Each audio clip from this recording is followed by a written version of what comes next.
Assalamualaikum, Ustaz. Waalaikumsalam warahmatullahi. Ya, ramai dibicarakan saat ini terkait dengan nasab para Alawiyin, Ustaz. Jadi ada gugatan terhadap nasab mereka. Kemudian menyimpulkan nasab para Alawiyin terputus. Bagaimana menanggapi isu ini?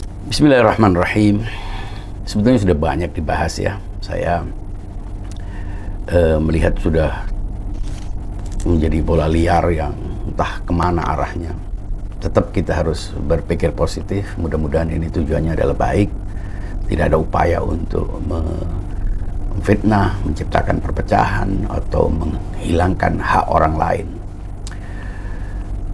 Begini Mas, sebetulnya kalau kita sepakat bahwa setiap manusia itu setara, dari manapun asal-usulnya, keturunan siapapun, keturunan Nabi, bukan Nabi, sebetulnya persoalannya menjadi tidak terlalu penting. Isu nasab ini mestinya tidak sampai membesar begini. Mengapa? Menjadi besar justru karena orang menganggap dengan nasab ini merasa punya privilege, merasa punya hak istimewa, merasa lebih unggul terhadap orang lain. Sehingga terkesan seolah-olah berebut. Ini kan kesannya, kamu bukan keturunan Nabi, kami keturunan Nabi. Itu kan sepertinya ada perebutan yang menurut saya tidak perlu. Tidak perlu itu bukan berarti kita tidak menghormati nasab seseorang. Kita wajib menghormati setiap orang. Apapun latar belakangnya, rasnya, sukunya, etnisnya, keturunannya, keturunan Nabi atau keturunan gelandangan, tetap sama harus dihormati sebagai manusia. Dan karena nasab pada dirinya itu sendiri adalah sesuatu yang bukan dipilih, kita lahir kan tidak memilih dari ibu kita, dari keturunan kita, sehingga sebetulnya itu bukan prestasi. Dan karena bukan prestasi, ia tidak bisa dengan sendirinya menjadi hak istimewa. Tapi dalam faktanya ada 1-2 orang yang mempolitisir, mengkapitalisasi nasab ini. Dan banyak yang mengikuti.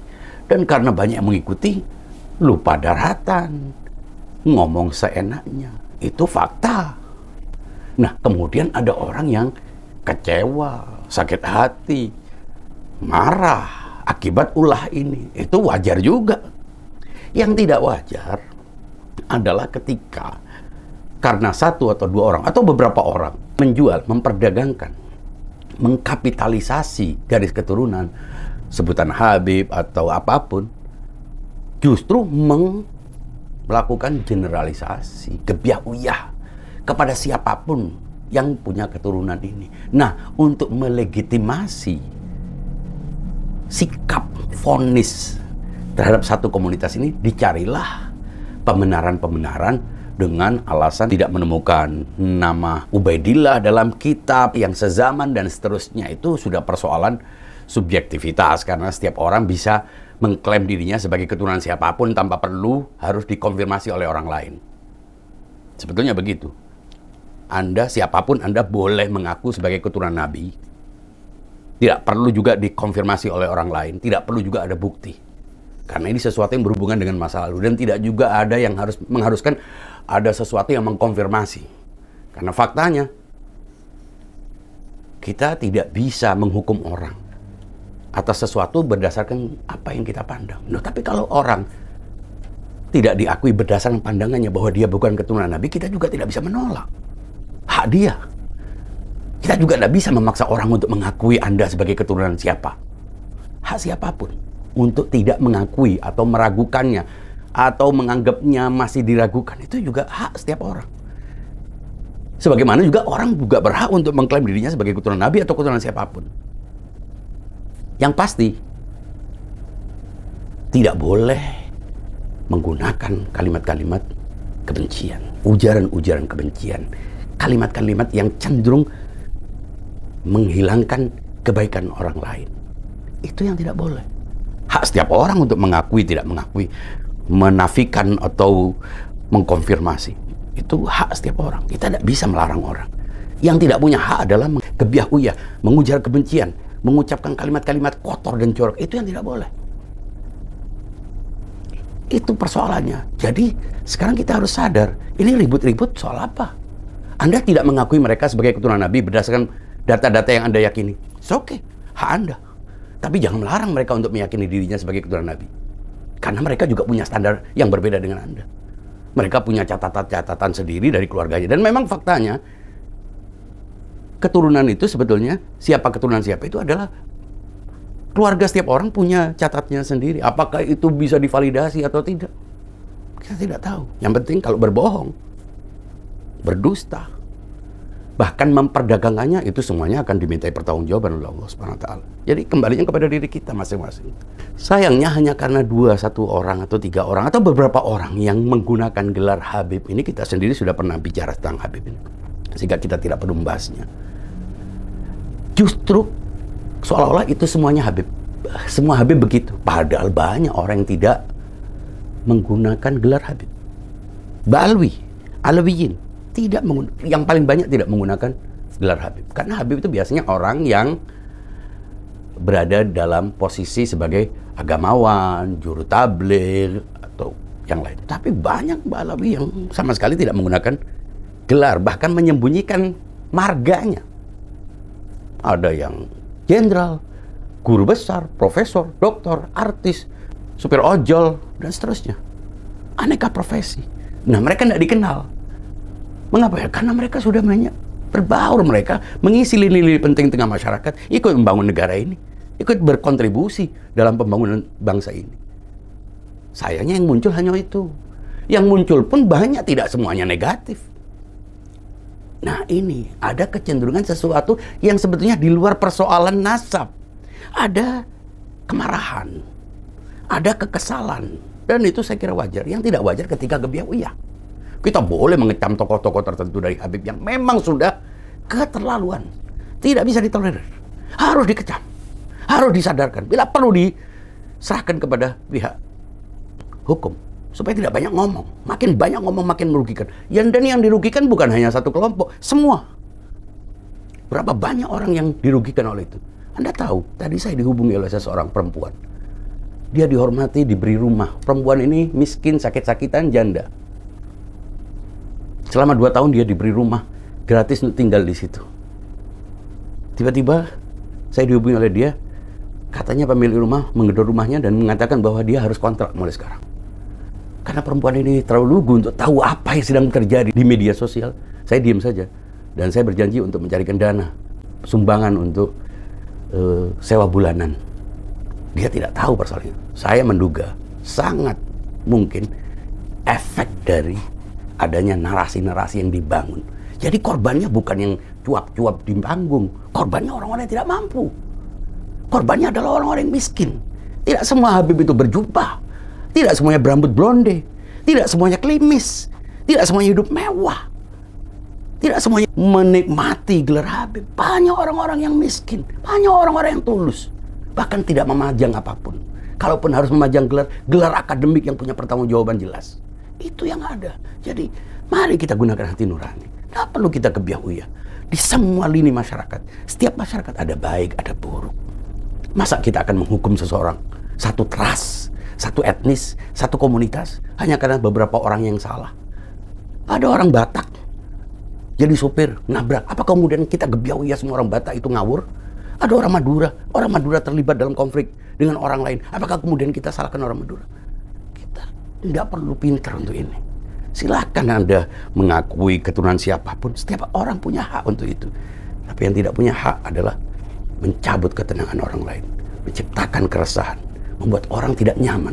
Ini yang sebetulnya kita harus kembali kepada nurani dan spirit kebangsaan kita sebagai bangsa Indonesia yang majmuk. Ya, banyak saya lihat di media sosial itu banyak sebenarnya yang tidak terima dengan klaim bahwa nasab para Alawiyin di Indonesia ini terputus. Nah, cuman Ustadz tadi bilang tidak ada masalah untuk Ustadz sendiri secara pribadi. Mengapa Ustadz? Mengapa Anda tidak ada masalah dengan hal itu, sementara di luar sana banyak yang lain itu mempermasalahkan soal itu? Sebetulnya kita tidak bisa memaksa. Anda pun tidak bisa memaksa saya untuk meyakini Anda adalah keturunan saya. Hak Anda. Sebagaimana Anda kan punya ayah, punya kakek, punya buyut. Itu hak Anda. Saya tidak tahu. Apakah kemudian saya melarang Anda hanya karena Anda tidak menunjukkan bukti kepada saya? Setiap orang punya hak. Yang tidak punya hak itu ketika Anda melarang saya untuk meyakini bahwa saya keturunan ini. Setiap orang punya hak.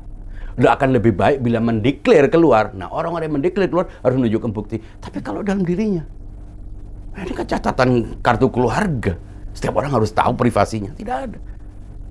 Apalagi ini tidak dikapitalisasi. Mestinya tidak dikapitalisasi. Mestinya tidak dianggap sebagai sesuatu yang membuat dia berbeda dengan orang lain.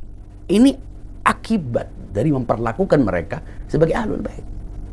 Akibat dari memberikan mereka posisi yang lebih tinggi daripada ilmu.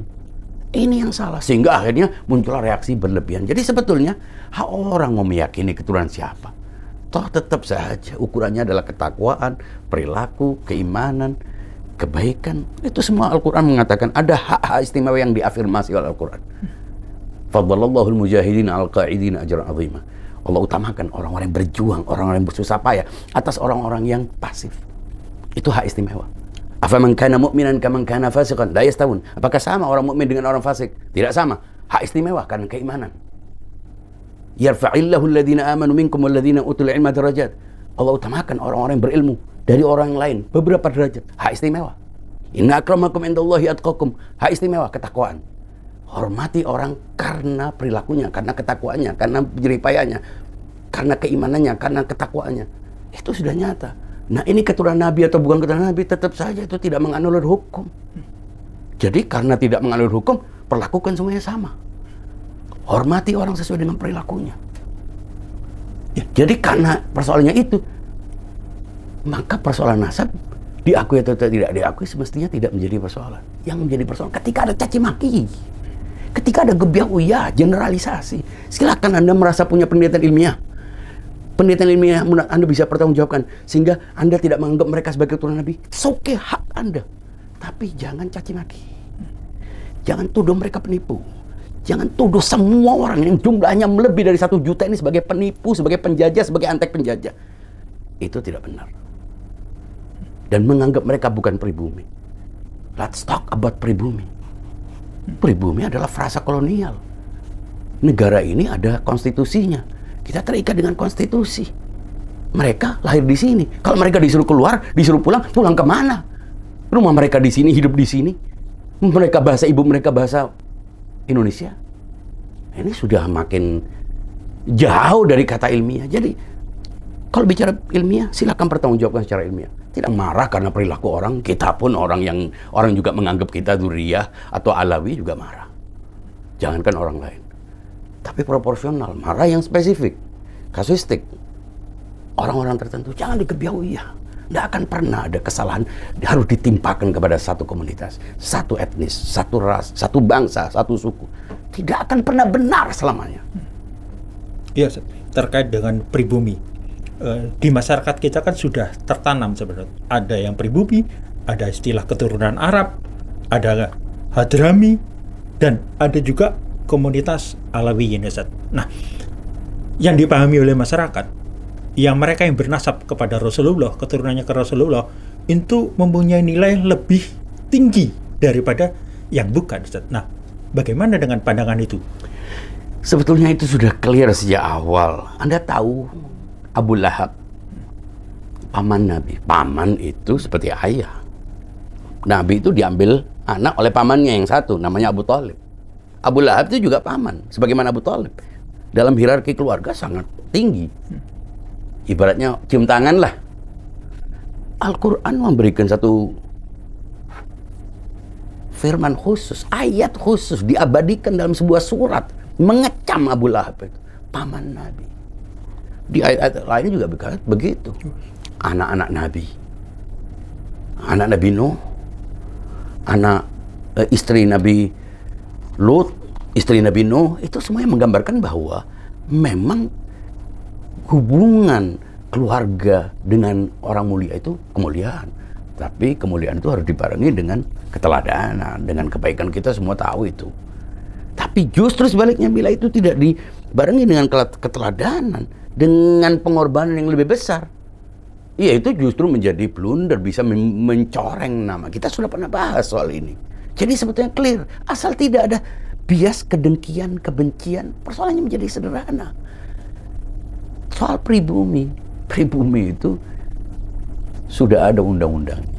Merujuk saja ke situ. Kita kan warga negara. Kita kan patuh kepada sistem negara, kepada Pancasila, kepada Undang-Undang Dasar 45. Frasa kita harus merujuk ke situ.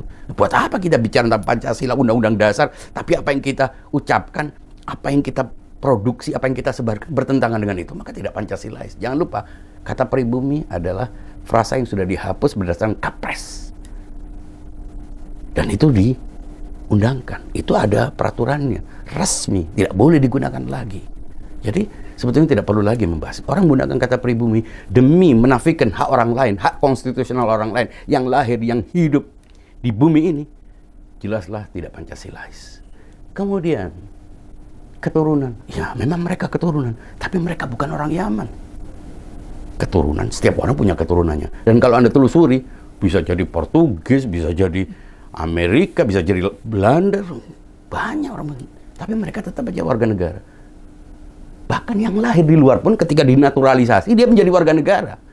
Pribumi dia. Jadi, tidak boleh lagi menggunakan kata pri dan non-pri.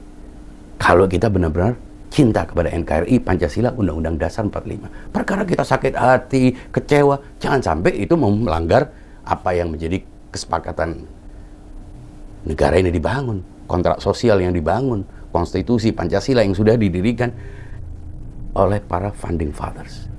Itu saja persoalannya. Iya. Nah, saya ingin menjelaskan lagi tentang Alawiyin. Ba'alwi. Diskusi tentang Ba'alwi itu apa kita sudah pernah bahas. Tapi perlu tahu bahwa Ba'alwi itu tidak semuanya berada dalam satu organisasi. Banyak orang, ini menuntut dibubarkan organisasi itu. Organisasi itu sebetulnya bukan ormas yang setiap anggota Alawiyin itu namanya terdaftar, punya kartunya. Nah, itu perkumpulan khusus yang tidak harus setiap orang yang punya keturunan Alawi ada di situ menjadi anggota. Tidak ada keterikatan. Kita juga bisa membuat lain. Tidak ada keharusan. Jadi menuntut itu memberi posisi yang terlalu besar.